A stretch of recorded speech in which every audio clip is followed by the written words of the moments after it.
Bueno, ya a esta hora nos metemos en uno de los temas que más moviliza el empleo y los recursos en Argentina. Estamos hablando de eso todos los días. Hablamos de cómo hacer para que haya más empleo, mejor calidad de empleo, con recursos y que sea además en forma formal, digamos, no en negro, ¿no? Entonces, hemos recurrido a una persona que se dedica a generar empleo desde su actividad, como es la construcción. Gerardo Fernández, el presidente de la CECIM, es el vicepresidente de la CECIM, perdón, y presidente de la Cámara Argentina de pequeñas constructoras o de pymes constructoras. Buen día, Fernández, ¿cómo le va? Gabriel, un gusto estar en contacto contigo. Muy bien, gracias. Bueno, arrancamos el año pasado hablando precisamente de que no había obra pública en el país, de que había una gran indefinición. Posteriormente pasó un año, se cambiaron muchas cosas. Ahora el Ministerio de Economía de la Nación eliminó la Secretaría de Viviendas, por ejemplo, y ha dado toda una reingeniería. ¿Cómo lo están viviendo usted, que tiene al día el padrón de las empresas constructoras de todo el país, esta situación? ¿Se reactiva, no se reactiva? ¿Hay esperanzas? ¿Tienen alguna señal de luz? A ver, el país es muy diverso y hay distintas situaciones. En términos generales, podemos decir que, como vos advertís, venimos de probablemente uno de los peores años de la historia dentro de la industria, con incumplimiento de contratos por parte del Estado Nacional. Esto hay que decirlo con claridad. No solo es que no se hizo más obra pública, que podría ser una alternativa, sino que no se cumplieron los contratos vigentes y no se cumplieron tampoco los acuerdos que se firmaron entre nación y provincias en el momento de la ley bases.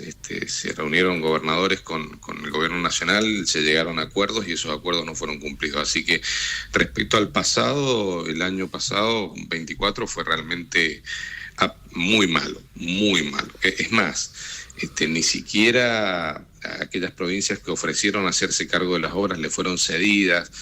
La verdad que ha sido todo muy desprolijo e incómodo el destrato del gobierno nacional hacia el concepto de la obra pública en general y hacia las provincias también. Uh-huh. Así como decimos esto, hay que decir que este año, por distintas razones, hay un mejor clima de negocios, hay expectativa basada sobre todo en algunos movimientos en el sector privado. No en todo el sector privado, esto también hay que ser claro, está traccionando muy bien lo que es energía, minería y petróleo, y no tanto, por ejemplo, el desarrollismo inmobiliario, o sea, lo que es el real estate. Está pasando un momento complejo por un tema de costo de metro cuadrado y valor de venta. Entonces, los desarrolladores inmobiliarios están con expectativas porque son gente de trabajo, pero con fuertes inversiones, pero a la espera de un mejoramiento o de la baja del costo del metro cuadrado o de un reacomodamiento de la macroeconomía que permita mejores ingresos, que aparezca el crédito. O sea, todavía está muy lento. Uh-huh. Fernández, buen día. Hernán Vitar lo saluda. A propósito de este último punto, ¿notan que volvió el crédito o esas inversiones son genuinas y por ahorros previos? Porque el gobierno se ha encargado, sobre todo el nacional, de decir que bueno, volvió el crédito para el sector privado, que hay nuevas facilidades, que van bajando las tasas, y la pregunta es si finalmente esto se vuelca a la construcción, o sea, si van tomando créditos para reorganizarse y pensar en proyectos más productivos.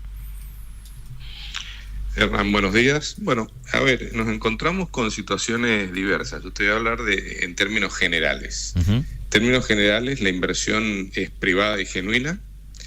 El crédito, si bien volvió mucho en la propaganda, en los hechos no impactó de la misma forma.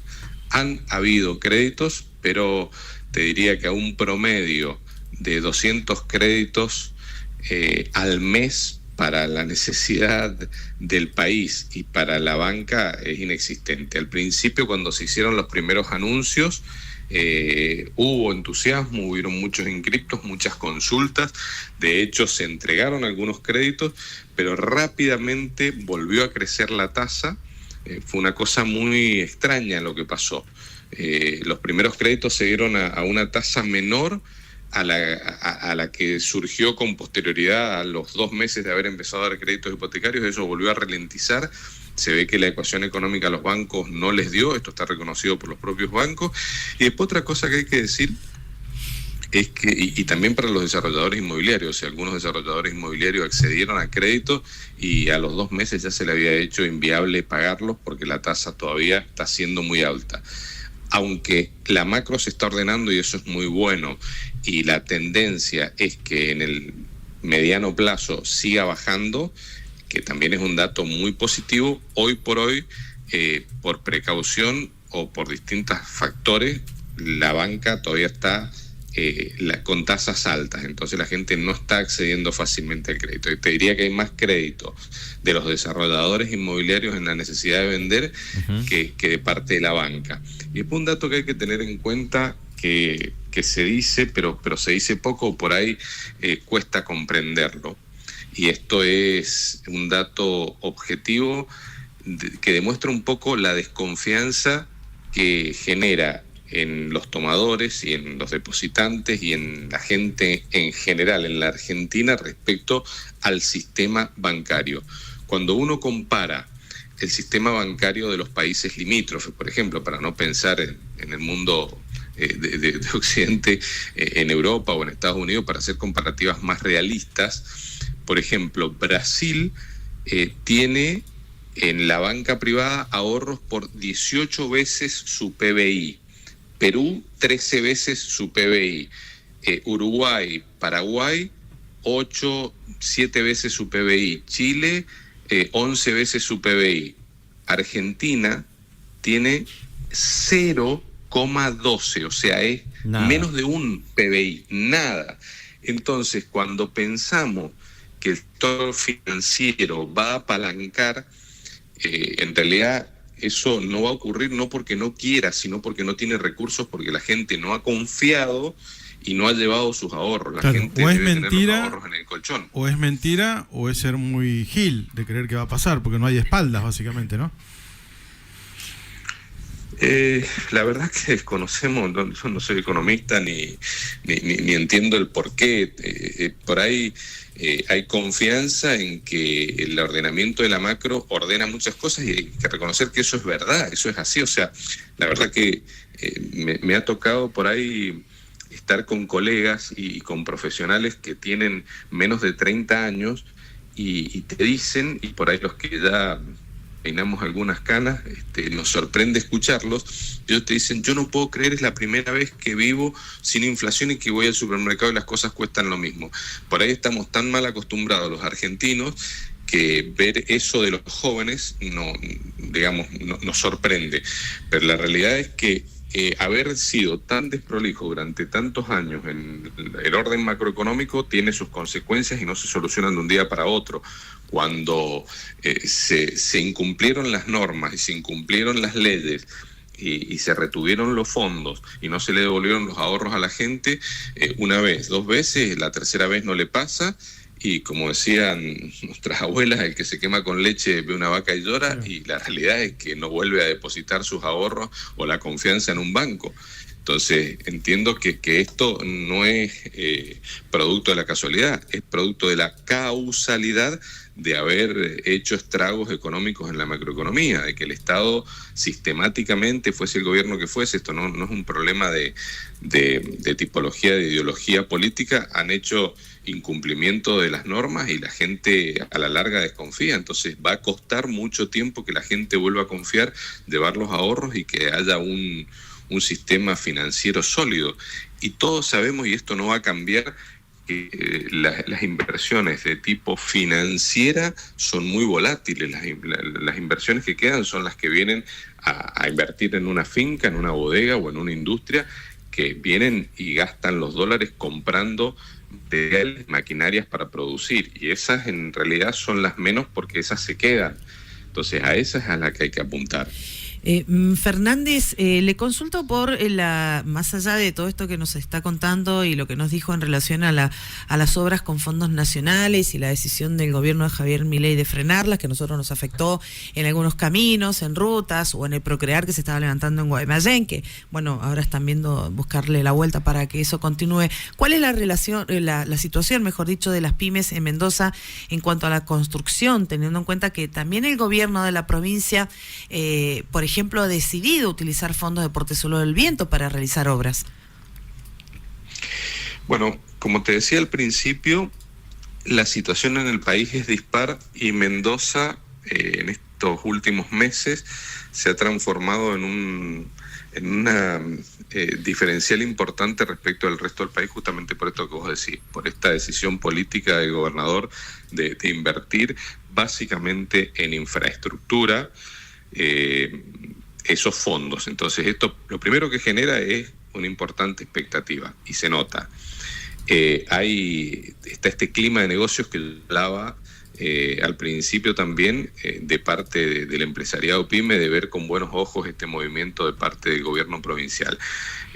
Así que se empieza a notar Mendoza como una mancha. ¿Cuáles son las alertas que tenemos que tener? Pedirle al gobierno que haga el esfuerzo, no sonsamente, que no lo hace porque es muy cuidadoso, de cuidar al empresariado PYME mendocino, que viene muy golpeado porque se le incumplieron los contratos por parte del Estado Nacional, porque el Estado provincial se vio forzado a cuidar sus recursos cuando no se supo qué iba a pasar y cuando por ahí nos olvidamos, pero recordemos que a principios del año pasado a las provincias también se les sacaron los fondos docentes, se les sacaron los fondos que venían de refuerzo para el transporte público.